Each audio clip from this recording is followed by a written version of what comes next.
Bienvenue à Kester où la 51e édition de l'épreuve organisée par l'AMC Dworp marque un tournant dans l'histoire du club brabançon contraint de quitter le site historique du Kester Raid.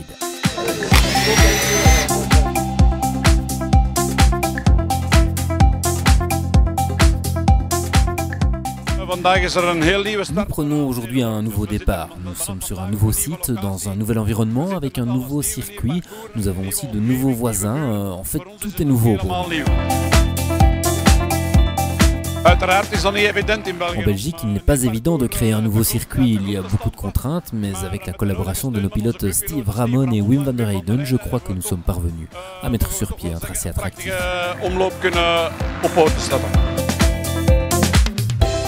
Une épreuve de Kester qui est aussi cette année la finale du championnat de Belgique 2016. Bien sûr, être la dernière épreuve du championnat de Belgique, cela ajoute certainement un intérêt supplémentaire à notre épreuve. Après 50 années passées sur le Kester Raid, c'est donc une piste inédite que les pilotes découvraient dimanche matin. Ouais, c'est pas comme l'ancien Kester, mais ils ont fait le plus possible sur un champ comme ça, des montées, des descentes, un peu des parties techniques. Et ils ont surtout fait une grande piste. Sur un champ, avoir une piste de 2 minutes, c'est pas facile.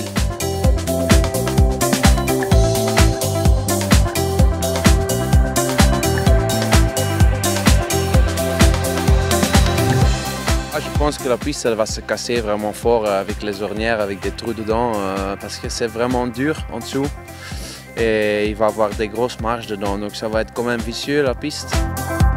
Une piste sur laquelle va se jouer le titre de champion de Belgique que convoite notamment le pilote Kemer Yamaha Brent van Donning. Ik sta op kop met 7 punten voor op de tweede en 10 op de derde. Je suis en tête du classement provisoire avec 7 points d'avance sur le second et 10 sur le troisième. Je crois donc que la journée va être intense pour moi. Je roule aujourd'hui exceptionnellement sur une 450, notamment pour me préparer pour le Motocross des Nations la semaine prochaine. C'est ma première course sur cette cylindreuse, c'est donc un vrai challenge, mais j'espère que tout va bien se passer.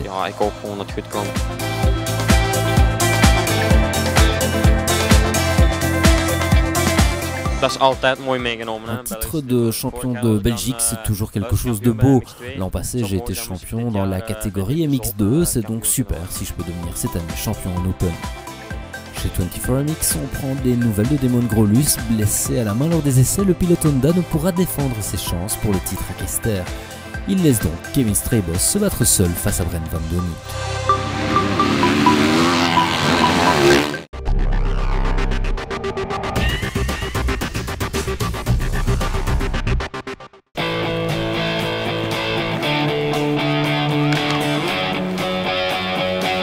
Lui ne se bat pas pour le titre de champion de Belgique, mais Geoffrey Herlings est bien à Kester au guidon d'une KTM 450 pour gagner.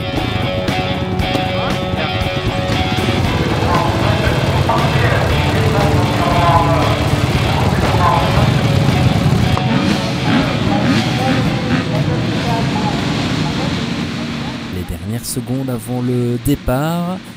Et c'est parti pour 20 minutes plus un tour de course. Kevin Straybos est tout à l'intérieur. Juste à côté de lui, c'est Dennis Verbruggen. Et c'est la Suzuki numéro 22 qui vire en tête au bout de la très longue ligne droite de départ.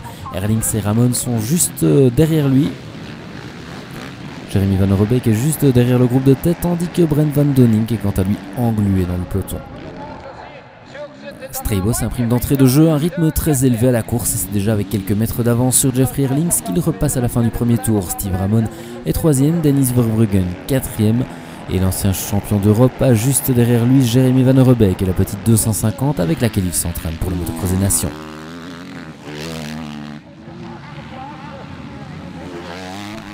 Le pilote Yamaha ne tarde pas à prendre la 4e place et se lance à la poursuite de Steve Ramon.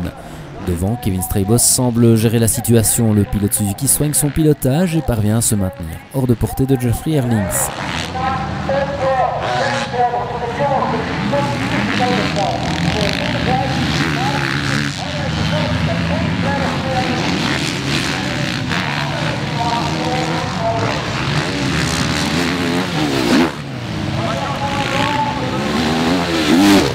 Quelques secondes plus loin, Van Robeek tente toujours de se porter à la hauteur de Steve Ramon.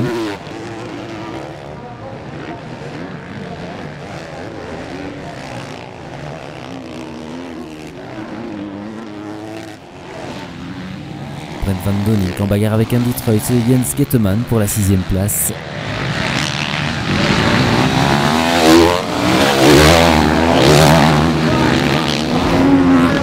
On revient sur la tête de la course avec un Kevin Strijbos qui résiste très bien au forcing du triple champion du monde MX2 dans les derniers tours. Et l'officiel Suzuki s'impose finalement devant le Hollandais. Derrière Strijbos et Herlings, Steve Ramon est parvenu à conserver sa 3e place face à Jeremy Van Overbeek, tandis que c'est Dennis Verbruggen qui complète le top 5.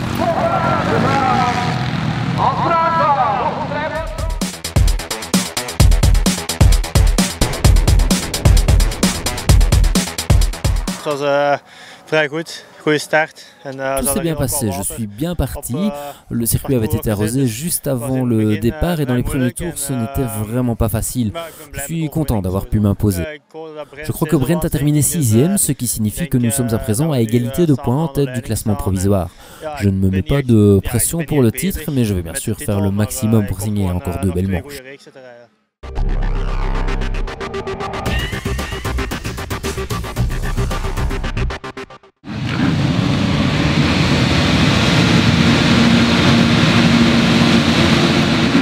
Très belle sortie gris de Kevin Strijbos au départ de la 2e manche. Dans le premier virage, le pilote Suzuki élargit sa trajectoire et c'est Jeffrey Herlings qui plonge à l'intérieur. L'officiel KTM vire devant Steve Ramon et Geoffrey De Wulf tandis que Van Overbeek et Strijbos suivent.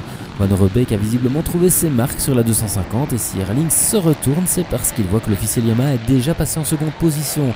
Ramon est 3e, Strijbos 4e.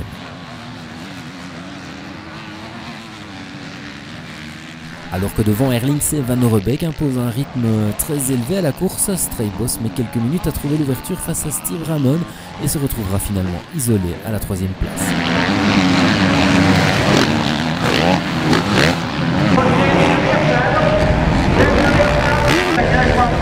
Devant, Van Overbeek garde Jeffrey Herlings à portée immédiate et peut encore penser à la victoire.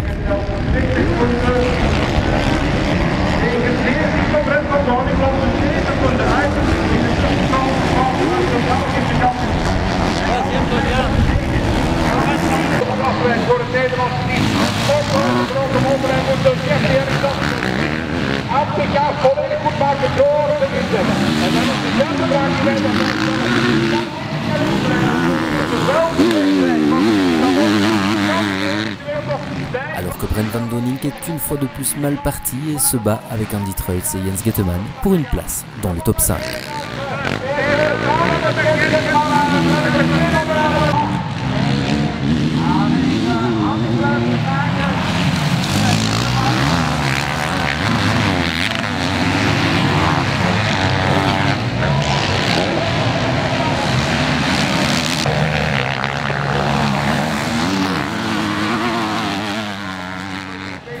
Passe et le public de Kester peut encore croire à un succès de Jeremy Van Overbeek, toujours menaçant pour Jeffrey Herlings, mais le Hollandais sait gérer la pression et se ménage quelques mètres d'avance dans les derniers tours pour signer son premier succès de la journée juste devant Van Overbeek. Kevin Strijbos termine à plus de 20 secondes des 2 hommes mais fait une bonne opération au championnat puisque Van Donink se contente d'une 7e place.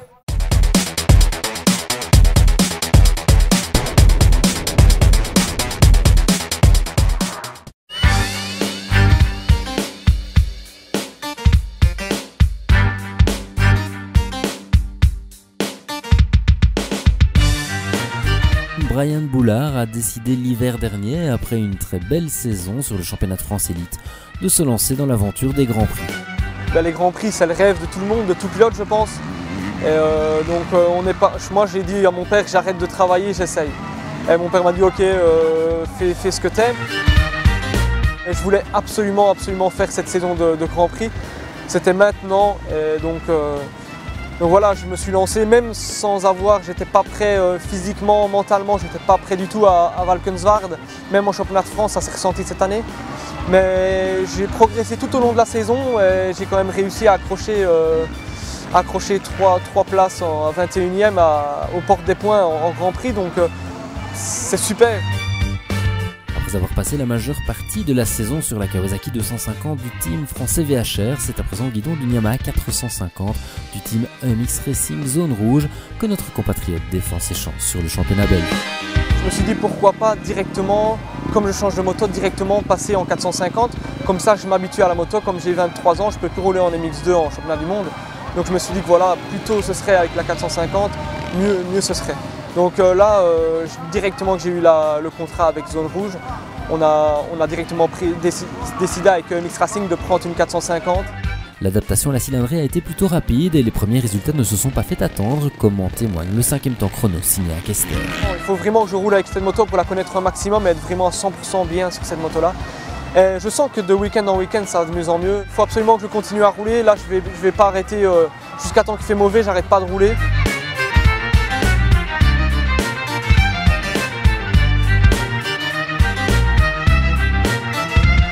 Ce qui est prévu, c'est normalement de faire les Grands Prix Europe. Donc voilà, maintenant tout dépendra des sponsors, tout dépendra du budget que j'aurai à la saison.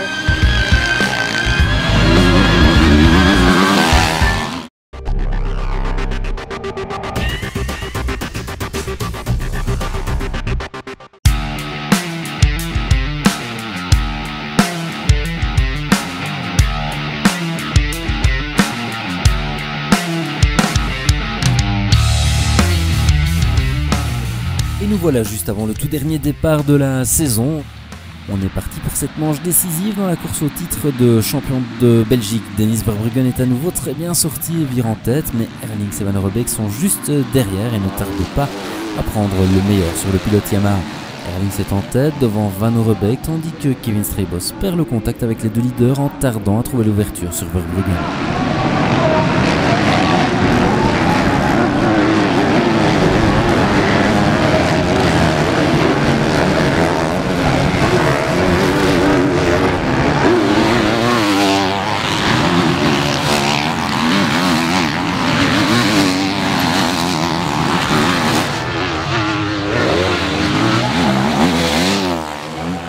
Donc se diriger vers un scénario identique à celui de la deuxième manche avec Van Roobeeck lancé à la poursuite de Jeffrey Herlings alors que Strijbos se retrouve finalement isolé à la 3e place. Sur sa petite Yamaha 250, Jeremy Van Roobeeck est à l'attaque, peut-être même un petit peu trop puisque le pilote de la MC Edwards finit par partir à la faute, évite la chute de justesse mais laisse s'envoler Jeffrey Herlings en tête de la course.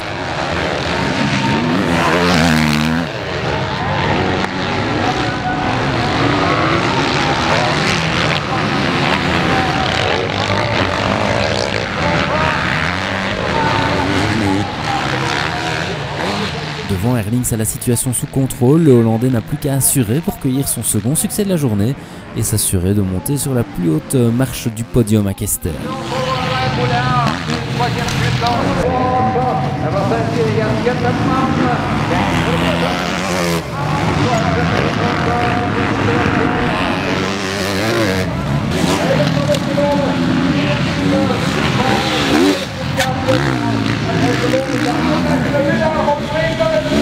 Et voilà, victoire de Jeffrey Herlings alors que Van Roobeeck et Kevin Strijbos franchissent ensemble la ligne d'arrivée. Une 3e place synonyme de titre de champion de Belgique pour Strijbos, Van Donink ayant abandonné sur ennui mécanique en tout début de manche.